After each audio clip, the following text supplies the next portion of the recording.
Nama komika Panji Pragiwaksono kembali menjadi sorotan publik. Materi lawakan yang disampaikan di atas panggung dilaporkan ke kepolisian dan kini dalam tahap klarifikasi. Pelapor menilai ada unsur pidana dalam materi stand-up komedi yang dibawakan Panji berjudul Mens Rea. Kasus ini pun memantik perdebatan luas. Sebagian menilai komedi adalah ruang ekspresi, kritik sosial, bahkan cermin demokrasi. Namun di sisi lain, dipertanyakan apakah semua bentuk humor kebal hukum? Di tengah polemik ini, publik kembali dihadapkan pada persoalan kebebasan berekspresi versus penegakan hukum. Lantas, apakah materi komedi bisa memenuhi unsur pidana? Bagaimana seharusnya hukum memandang kritik dan satire di era demokrasi? Tim TV One mengabarkan.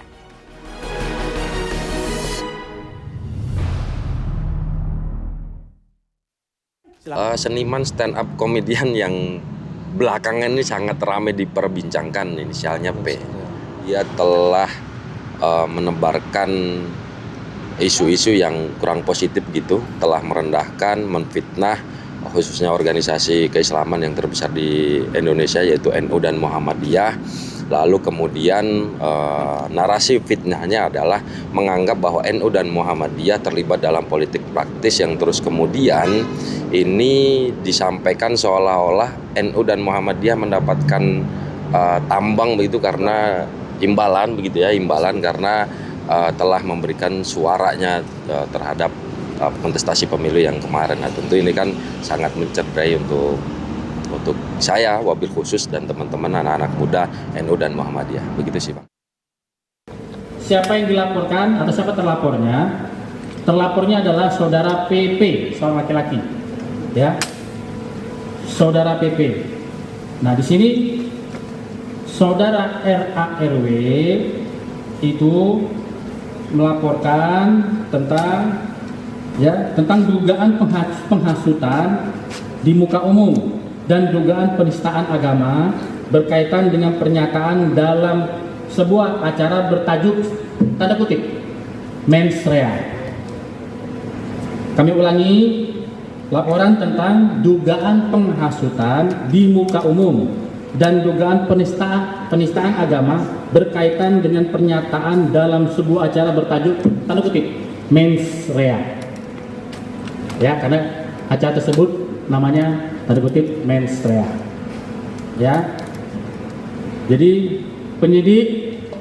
kedepannya penyidik akan melakukan klarifikasi baik pada saksi-saksi yang sudah diajukan oleh RARW, ya, saudara RARW, ya. Kemudian nanti akan menganalisa dengan barang bukti yang diberikan kepada penyidik, ya, kepada penyidik, rekan-rekan penyelidik. Kemudian Polda Metro Jaya menghimbau agar masyarakat, khususnya daerah khusus Jakarta, tetap bijak dalam menyampaikan sebuah informasi atau menyampaikan informasi. Ya, memang saat ini prosesnya sudah masuk ke penyelidikan ya oleh Polda Metro Jaya. Mau nggak mau kan ini secara hukum memang tetap harus diproses. Betul. Panji juga sudah memberikan keterangan, begitu kan, pihak PP Muhammadiyah juga sudah memberikan klarifikasinya. Tapi kelanjutannya seperti apa itu kan pertanyaannya ya. Betul, ini harus berjalan dan beberapa hal yang memang disuruti oleh publik seperti ini kan hasil karya seni begitu ya. Apakah bisa kritik dalam bentuk seni ini dipolisikan begitu ya? Kita akan bahas nanti selengkapnya bersama dengan narasumber yang sudah hadir bersama kami. Iya, kita perkenalkan dulu satu persatu ya. Sudah hadir bersama kami ada Irjen Pol Purnawirawan Arianto Sutadi, Penasihat Kapolri. Selamat pagi, Pak Ari. Sehat? Alhamdulillah. Juga sudah hadir ada Prof. Jamin Ginting, pakar hukum pidana dari Universitas Pelita Harapan. Prof, selamat pagi. Selamat pagi, Maria, Reza, sehat. Alhamdulillah. Oke, aku ke Pak Arianto tadi tuh. Publik menyoroti ini kan karya seni begitu ya. Tujuannya kritik. Kalau kita mundur ke tahun-tahun sebelumnya kan kita tahu ada Iwan Fals yang mengkritik lewat lagu begitu ya. Ini kan salah satu channelnya dengan bentuknya komedi begitu. Bisa gak sih hasil kritik itu dijadikan barang bukti kepolisian begitu Pak Arianto? Begini ya. Bukan masalah itu barang bukti apa tidak. Ya. Kenapa polisi itu memproses ini ya? Karena adanya laporan. Jadi polisi kan tugasnya itu membela Kamtibmas, menegakkan hukum dan melayani. Tiga-tiganya itu masuk dalam hal ini. Ada orang lapor kepada polisi, itu artinya ada orang yang merasa dirinya itu terusik. Gitu. Yang 2 orang itu tadi merasa terusik karena apa? Dengan statement daripada Pak Panji ini mungkin ya menyinggung kelompoknya apa tidak itu, sehingga dia bikin laporan polisi. Nah, setiap ada laporan polisi itu, maka polisi harus melayani. Diterima laporannya apa? Nomor 1 akan ditanya, apakah ini laporan merupakan sudah laporan terjadi tindak pidana apa tidak? Kalau itu bukan, kalau hanya kegaduhan yang enteng-enteng aja, mungkin polisi hanya ngasih advice. Oh ini sebaiknya begini. Tapi kalau diduga ada tindak pidana, maka polisi harus nanya buktinya apa. Nah buktinya mereka kan dia ada rekaman-rekaman itu dan sebagainya. Nah dari situ kemudian polisi akan mengadakan penyelidikan. Penyelidikan itu adalah untuk mengumpulkan barang bukti atau saksi untuk menentukan apakah ada pidana apa tidak. Di dalam penyelidikan itu polisi bisa memanggil atau menanyakan atau apa mengumpulkan, tetapi tidak pakai upaya paksa. Disitulah polisi, kalau polisi sedang melakukan penyelidikan itu belum masuk kriminalisasi ini. Karena proses untuk itu justru penyelidikan itu harus teliti dilakukan oleh polisi. Untuk jangan sampai nanti si Panji itu dikriminalisasi. Syaratnya harus ada penyelidikan itu tadi. Dan juga keterangan dari sejumlah pihak semuanya itu ya. Termasuk tadi pernyataan dari masyarakat, dari Muhammadiyah, dari NU. Pasti nanti akan diklarifikasi oleh polisi dalam tahap penyelidikan ini. Termasuk Pak Panji juga akan diklarifikasi. Entah caranya diundang atau cuma pakai by phone atau apa. Yang penting polisi harus mengumpulkan keterangan apakah ini tidak pidana apa tidak. Nanti polisi dalam waktu tertentu ya, mudah-mudahan nggak terlalu lama karena ini gonjang-ganjing gini, polisi akan menentukan. Dan menentukannya dia tidak bisa sendiri Pak, mesti panggil saksi, keterangan ahli untuk menentukan Pak ini yang dilakukan Pak Panji itu apakah masuk pidana apa tidak. Disitulah nanti kemudian polisi akan menentukan, oh ini pidana apa tidak. Kalau bukan pidana berarti penyelidikan di stop, tapi kalau ini penyidikan pasti akan dikirim ke sana. Kurang lebih begitu. Jadi yang penting jangan sampai ya polisi melakukan penyelidikan ini sudah dianggap kriminalisasi. Bukan. Penyelidikan bukan termasuk proses. Karena ada gugatan, kemudian polisi kemudian harus melakukan berbagai prosesnya untuk nanti kecuali kalau polisi langsung menyidik, itu namanya kriminalisasi karena alat buktinya belum ada klarifikasi langsung penentuan begitu ya.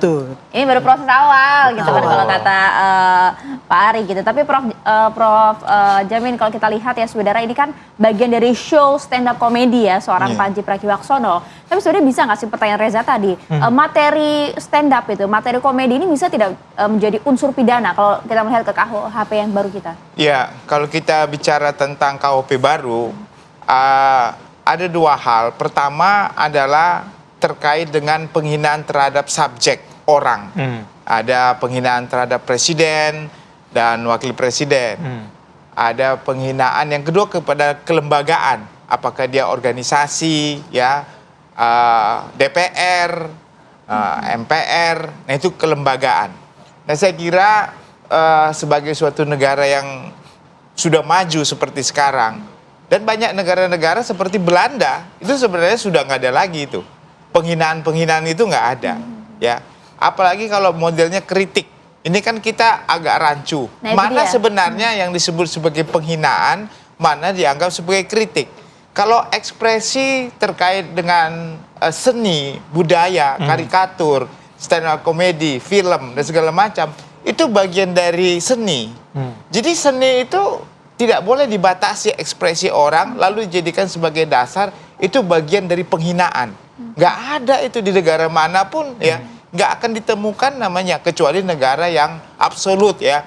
Negara-negara yang otoriter. Itu masih diatur. Tetapi negara-negara yang menjunjung demokrasi dan hak asasi manusia, kayak kita ini, itu harusnya diberi kebebasan. Justru dari situlah nilai-nilai korektif ya terkait dengan pemerintahan bisa timbul, ya, nggak ada peredaman.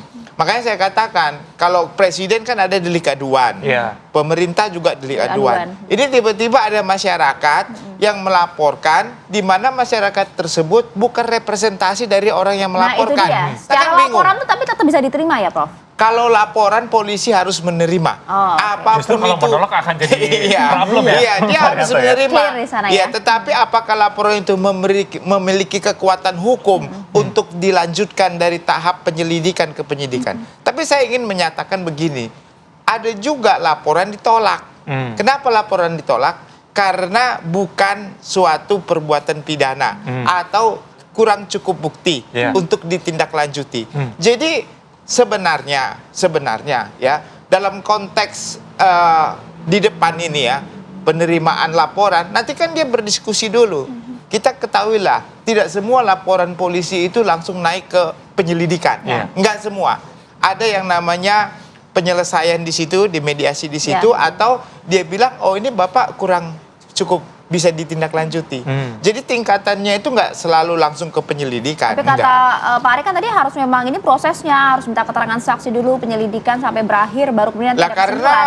Kalau dalam kasus ini bisa tidak ini laporan karena langsung ditolak? publik sudah melihat ya, artinya sudah menjadi isu publik. Jadi polisi juga nggak berani kalau tidak menerima karena menyangkut suatu organisasi yang cukup besar, NU dan PP Muhammadiyah. Walaupun katanya dicatat namanya ya. Walaupun nanti, tapi kan dia harus klarifikasi. Betul. Dia bisa aja contohnya pimpinan NU atau Muhammadiyah menyatakan, oh bukan kami. Tapi itu kan berdasarkan keterangan yang disampaikan di luar dari penyelidikan kan gitu kan. Nanti silakan kalau memang bukan bagian dari itu dia memberikan keterangan. Artinya itu bisa diberhentikan.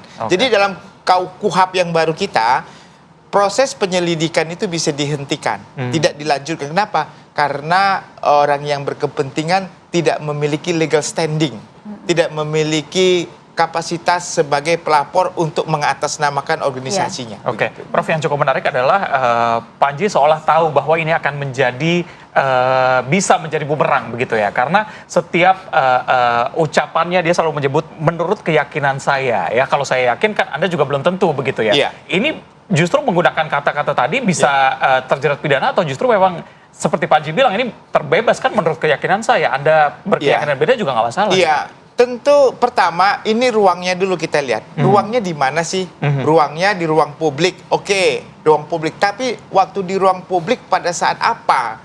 Apa pada saat dia menghasut orang lain untuk kalau dia menghasut orang ayolah lagi balik ya. Kalau dia menghasut, teman-teman, mari kita benci kepada ini karena dia begini-begini. Nah, itu penghasutan. Ada pasal tersendiri. Tapi dia enggak, ekspresi yang dia yakini dalam suatu ekspresi itu dia ungkapkan dalam suatu bentuk seni. Ya nggak bisa. Itu kan seni. Sama Anda bikin karikatur, contohnya Anda bikin karikatur sesuatu yang memojokkan sesuatu, itu kan karikatur begitu ya. Juga ya dulu banyak dibawa. Bahkan film-film kita, contohnya saya mohon maaf ada film-film yang lagi rame gitu ya. Itu banyak kok yang menyerempet-nyerempet tentang keagamaan. Tapi ya itulah namanya ekspresi ya. Jadi saya berharap ya polisi juga bijaksana untuk menjamin bahwasannya pelaku seni, pelaku ekspresi yang mengkritik pemerintah, namanya kritik itu tidak ada pidananya. Kritik tidak ada pidana. Tapi kalau namanya penghinaan, penghasutan itu ada pidananya. Dan kalau Anda melihat tapi dalam konteks show mens rea dari Panji ini ya, karena namanya juga sudah mens rea begitu ya, ada niat jahat begitu di sana. Tentu kita juga ingin melihat niatnya dari Panji kan ingin memberikan suatu pertunjukan lah ya untuk para penggemarnya begitu. Apakah ini juga sebenarnya sudah ada unsur pidananya ke sana karena maksud tujuan utama dari seorang Panji ini? Iya, kalau kita bicara unsur pidana itu terkait dua. Pertama namanya actus reus, itu perbuatan, ada mens rea seperti judulnya tadi, ada unsur kesalahannya. Jadi ada niat jahat di situ, unsur kesalahan. Perbuatan tanpa niat jahat nggak ada. Pertanyaannya, apakah stand up comedy ini memiliki niat jahat untuk menghasut dan menjatuhkan seseorang? Anda melihat itu tidak?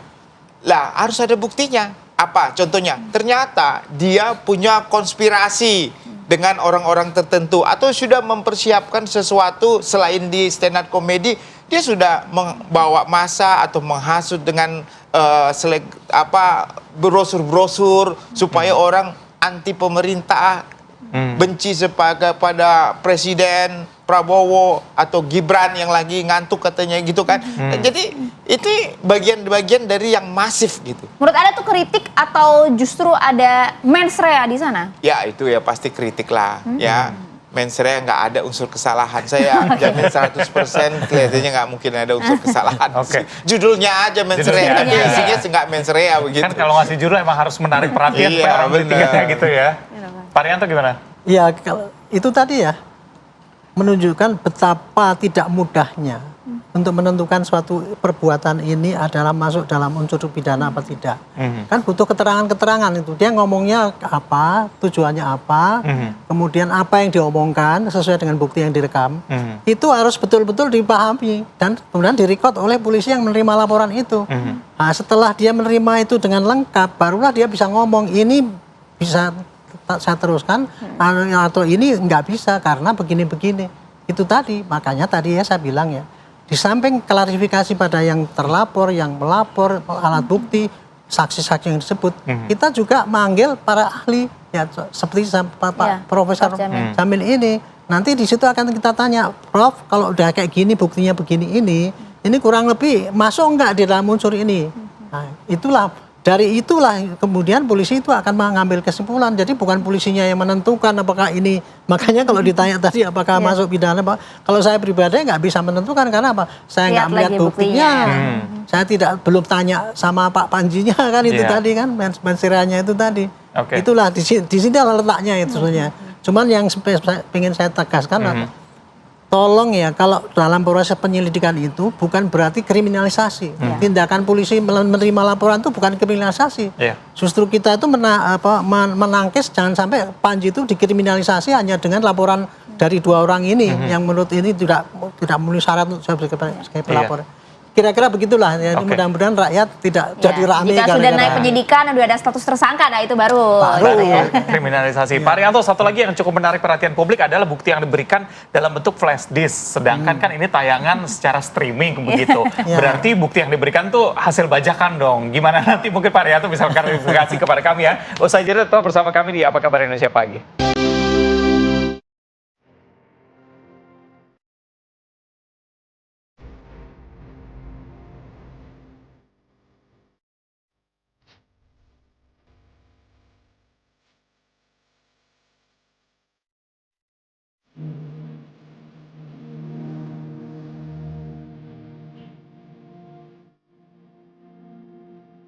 Hai, apa kabar Indonesia? Gue cuma mau bilang terima kasih untuk dukungannya, untuk doanya. Banyak banget yang ngedoain yang baik-baik ke gue.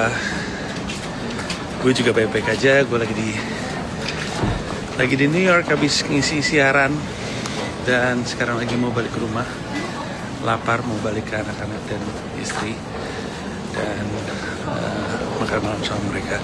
Semoga lu juga sehat, semoga lu juga baik-baik aja. I love you guys. Dan terima kasih sudah mencintai kesenian stand up comedy. Moga-moga gue masih punya banyak perkomedian untuk Anda. Iya, tadi kita lihat Wapres Gibran juga sudah ngomong bahwa ya namanya kritik juga sudah biasa. Nggak apa-apa. Panji juga sudah bilang kondisinya baik-baik saja. Tapi saya mau balik ke Pak Rianto. Pak Rianto, yang disoroti masyarakat tadi, begitu ada barang bukti berupa flash disk yang diberikan ke pihak kepolisian yang diduga masyarakat. Ini kan streaming seharusnya tidak ada bentuk fisiknya, tapi di-download. Berarti ada dugaan pembajakan materi di sana. Apakah barang bukti tersebut bisa diterima polisi atau justru sebenarnya nanti bisa gugur, Pak? Ya, kriteria barang bukti itu bisa diterima oleh polisi apa tidak itu tergantung daripada penafsiran polisi yang menerima laporan itu. Kalau dia itu menilai bahwa itu barang bukti termasuk yang disebutkan di dalam KUHP, bahwa barang bukti kalau dulu kan barang bukti itu hanya dokumen, keterangan saksi, kemudian alat-alat yang digunakan dan sebagainya gitu ya. Kalau tapi digital sekarang belum digital termasuk sekarang sudah masuk gitu. Sekarang sudah masuk. Nah, yang namanya digital itu kan sangat luas.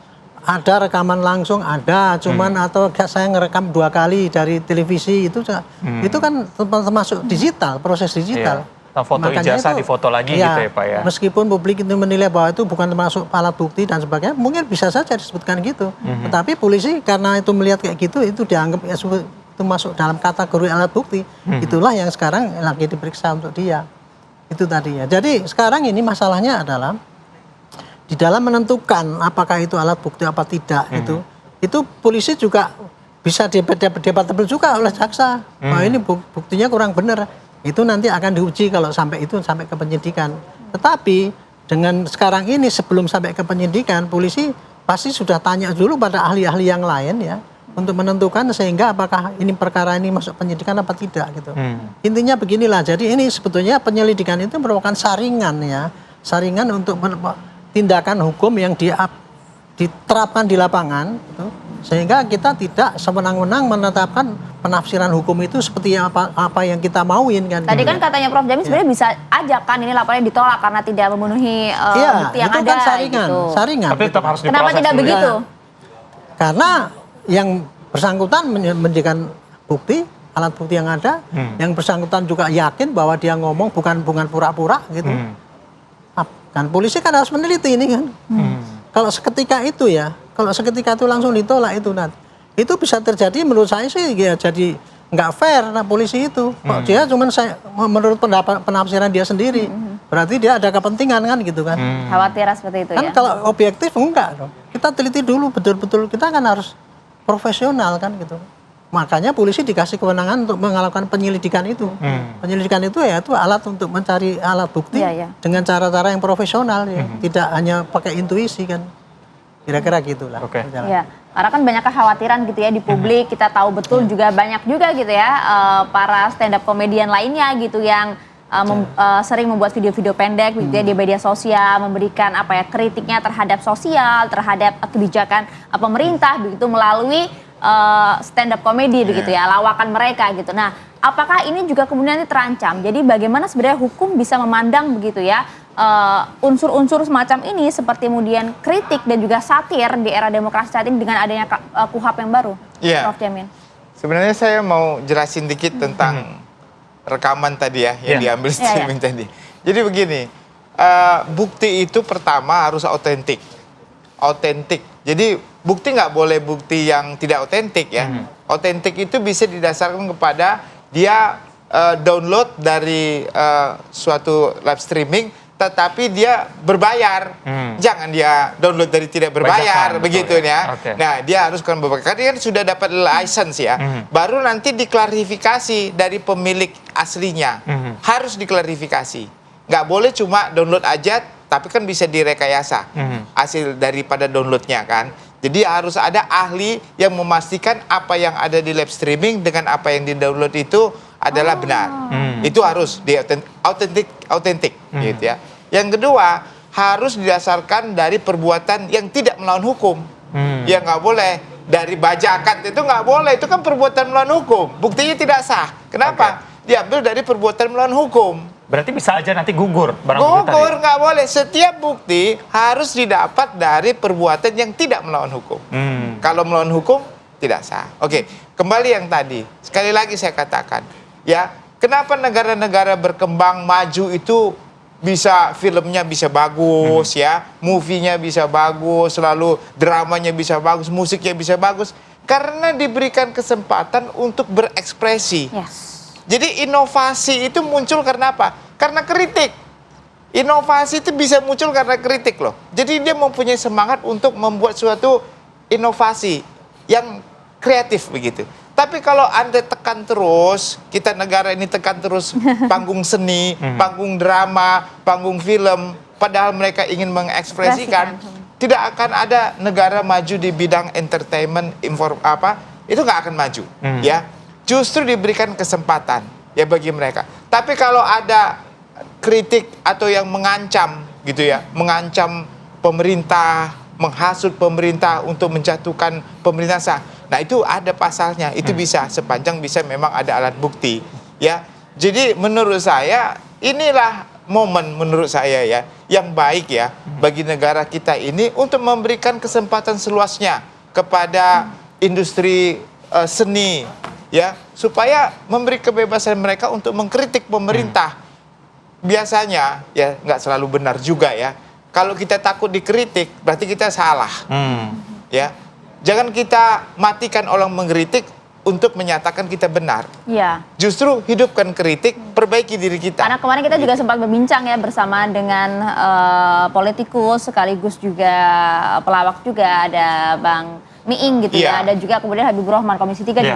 juga sudah menyampaikan bahwa tidak ada unsur pidana sebenarnya dalam apa yang disampaikan Panji dalam mens rea itu gitu, Iya. Prof. Benar. Apakah itu sudah cukup jelas untuk kemudian polisi bisa menentukan kesimpulan nantinya? Iya, Gitu? Abu Rahman kan bukan penyidik. Dia bukan penyidik, dia anggota. Jadi jangan campuri urusan legislasi ke urusan Kan bagian hukum, aparat tapi. penegak hukum. Tapi kan dia bukan aparat penegak hukum. Biarlah penegak hukum yang berjalan. Ya kita sebagai legislator ya diserahkan aja lah ya. Nanti tapi saya yakin dari saya selaku pengamat pidana melihat ini nggak ada satupun unsur pidana ya terkait dengan ini. Walaupun secara saya lihat dari konteksnya nggak ngelihat bukti langsung, ini menurut saya harus diberikan apresiasi justru. Ya mudah-mudahan Pak Prabowo panggil dia untuk bisa ke istana juga ya, untuk memberikan ekspresinya. Ya itu suatu hal yang bagus saya kira. Begitu. Baik, Prof, yang jadi perhatian publik juga adalah apakah KUHP dan juga KUHP yang baru ini justru nanti akan memberikan ruang batasan bagi baik itu seniman ataupun masyarakat memberikan kritik terhadap pemerintah, atau justru ini lebih terbuka nantinya? Kalau saya lihat kalau untuk kasus seni, karikatur, penelitian ilmiah, ya itu diberi kebebasan untuk melakukan inovasi, ya. Tapi kalau contohnya demo, ya, yang mengganggu ketertiban di masyarakat, ya, dan keamanan, itu ada batasan-batasan yang sangat strict. Tapi memang sampai sekarang belum ada batasan yang cukup jelas terkait kritik dan penistaan atau penghinaan. Belum ada. Itu digantungkan secara subjektif kepada orang pribadinya. Contohnya, tadi kan ada tayangan Pak Wakil Presiden, Pak Gibran dibilang ngantuk. Kalau ngantuk menurut Pak Gibran adalah penghinaan terhadap dia, itu bisa jadi pidana. Karena subjektif dia. Dan delik aduan. Dan delik aduan, harus dia yang mengadu begitu. Nggak boleh orang lain begitu. Tapi kalau menurut dia, itu kritik biasa, saya nggak apa-apa. Jadi memang itu kelemahan undang-undang kita. Kenapa penghinaan itu digantungkan kepada orang subjektif, tidak ada kriteria-kriteria yang jelas. Oh, ini klasifikasi penghinaan, oh ini klasifikasi kritik. Tugas beratnya di polisi tuh ya untuk membuktikan nanti bagaimana. Ya itu kan bahaya kalau diserahkan kepada orang nggak ada aturan yang jelas begitu. Ya Pak Ari, tapi bagaimana kalau Anda melihat nih nanti ke depannya seperti apa nih kalau kita kemudian menjadi cenayang gitu ya, apa proses hukum yang akan berjalan nanti seperti apa ini di Polda Metro Jaya? Ya, gini ya. Ini masalahnya sekarang ini jari rame itu kan hanya orang ngomong ya, mengkritik dan sebagainya, seniman dan sebagainya ngomong gitu. Tapi kok kemudian mau dihukum kan gitu, seakan-akan gitu.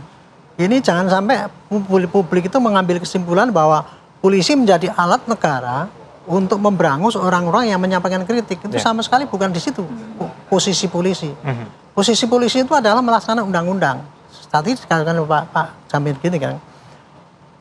Beda antara kritik dengan tidak itu kan nggak jelas itu banget dia, itu tadi. Disinilah makanya menurut hemat saya ini jadi para pemikir pembuat undang-undang itu harus memperjelas lagi, jangan sampai undang-undang itu multi tafsir kan gitu.